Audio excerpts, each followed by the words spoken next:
Warahmatullahi wabarakatuh. Selamat datang di Pondok Pesantren Bali Bina Insani La Roiba. Ini dia penampakannya. Dan ini terdapat di Desa Meliling ya, di Tabanan ya.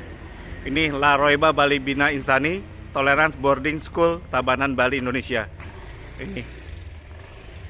Dan sekarang dengan pengurusnya. Saya teringat pesantren ini ketika saya nikah. Jadi nikah saya di Patra Jasa, hotel yang cukup besar. Dan itu saya masih ingat Pak Ustadz ya dulu. Pak Eko tuh sumbangannya saya tidak ini disumbangkan semua gitu. Dan salah satunya ke sini gitu. Saya dengan istri saya datang sini nganterin sendiri ke sini datangnya, dan alhamdulillah itu pertama saya terkesan dengan beliau. Dan beliau ini asli Bali dan mengembangkan pesantren yang toleran sekali gitu. Nah, ini profilnya beliau sekarang ini. Monggo Pak Ustadz. Ya, jadi terima kasih Pak Haji Ridwan, sahabatku yang sudah cukup lama kita nggak bersua, tapi ternyata Allah pertemukan kita di suasana yang luar biasa. Silaturahim Forum Silaturahim Haji 95 yang memiliki cukup banyak anggota dan istiqomah sudah 25 tahun kita ada di situ. Alhamdulillah, lalu saya ketemu meskipun saya sekarang tugas di Pengadilan Tinggi Mataram. Saya adalah pendiri dan direktur Pondok Pesantren Bali Bina Insani yang mengelola pesantren ini yang nggak besar, cuma 2 hektar, akan tapi pernah dikunjungi oleh 94 delegasi negara dalam acara Bali Demokrasi Forum. Sampai Jokowi datang katanya Pak Jokowi. Pak Jokowi tidak sempat datang, cuma merekomendir Ibu Retno Marsudi Menteri Luar Negeri untuk memimpin delegasi itu. Tadi saya dengar katanya ada kerjasama juga katanya dengan Kancak. Iya, jadi kita ada kerjasama dengan Jepang, jadi kita kirimkan santri-santri yang prestasi ke situ. Saya juga pernah gara-gara pondok pesantren ini pernah ke Finlandia. Oh, Finlandia ya. Ke Eropa yang sudah mendekati kutub itu sudah mendekati kutub. Nah, kita ke sana belajar tentang sistem pendidikan karena Finlandia itu adalah negara yang termaju pendidikannya. Jadi bangga sekali di sana kalau menjadi guru atau menjadi dosen. Sob, ini kita ceritanya bukan hanya cerita tentang ini. Beliau ini seorang hakim juga ternyata, seorang hakim sekarang bertugas di Pengadilan Tinggi Mataram. Tapi Sob, yang hebat sekarang ini gini, Uber kan punya satu program. Jadi saya tuh berharap ya kita ini memperhatikan para imam, para ustadz, para guru-guru, karena negara ini sekarang kita tidak bisa mengandalkan siapapun lagi. Dan beliau adalah ustadz, kiai, segala macam-macam adalah pewaris para nabi. Jadi kita harus belajar, harus menguatkan semua. Nah, tapi sekarang penghargaan kita kurang. Nah, Uber nanti saya akan kerjakan dengan beliau. Mudah-mudahan nanti kita ada training di sini menjadikan ustazah atau ini itu menjadi UKM, usaha mikro dan juga UKM, dan itu bisa buka toko digital. Bila perlu kita jadi buatin kantor cabang Uber gitu untuk mengelola driver dan yang lain, sehingga pendapatannya bisa dari manapun itu. Nah, tujuan saya Pak Ustadz, dari sini nanti kita kalau ini sukses sebelah sini programnya, kita akan nyebar. Ustadz kan punya pasti jaringan Nusantara pondok pesantren ya. Pesantren. Nah, kita pertama jadikan para gurunya dulu, ustazahnya dulu menjadi yang untuk mampu.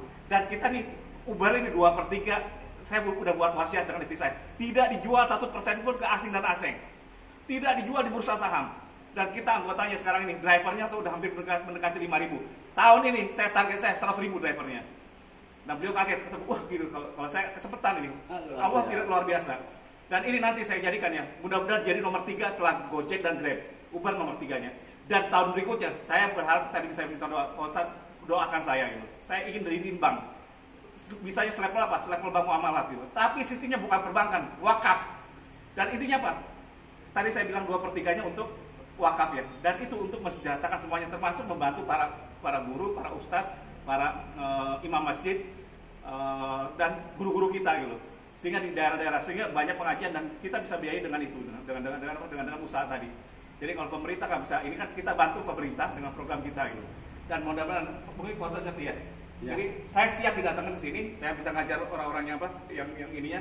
Saya bukain toko digital. Mereka nggak punya, saya nggak punya produk.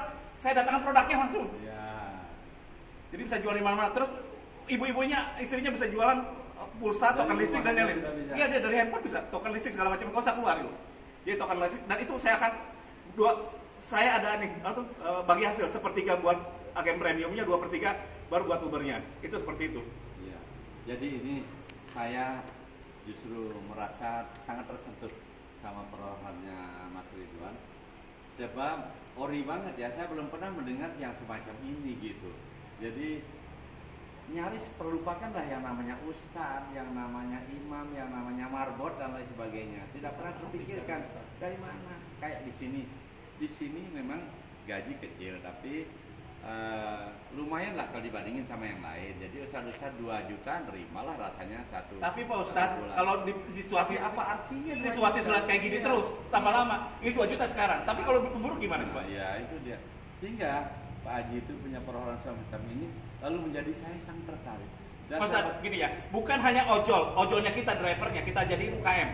Apalagi Ustadz di sini udah biasa ngajar. Saya tanya, Ustadz pasti sukses. Kenapa? Dia biasa ngelola masyarakat. Betul apa enggak? Iya. Betul nggak?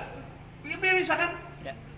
Nanti sembako pun kita lewatin dari situ, buka toko digital sembako. Jadi orang tetangga tinggal beli. Saya malah Pak Ustadz, saya akan bantu Tiara. Tiara tuh ini makanya kalau Anda ngerti tentang manajemen, tentang manajemen, itu namanya ada pain point namanya, titik sakit. Ketika istri saya, kenapa dia resah gitu? Enggak Mas, tadi saya nunggu Tiara itu 4 jam gak datang karena pakai driver sendiri. Nah langsung saya dapat ide. Apa idenya?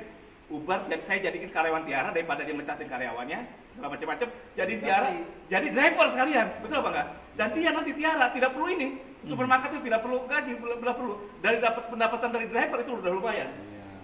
Dan kita semua di sini itu drivernya Uber itu menjadi pejuang wakaf semua. Saya ini pejuang wakaf. Jadi intinya gitu. Amin. Nah, saya mohon ya, mungkin Pak Ustadz udah ngerti tujuan saya meskipun singkat.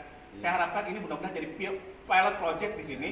Saya siap datang kapanpun. Oke, jadi saya punya permintaan terakhir dalam meeting ini ya, tadi pagi jam 10. Tolong Pak Haji itu kapan-kapan luangkan waktu untuk men-trainer.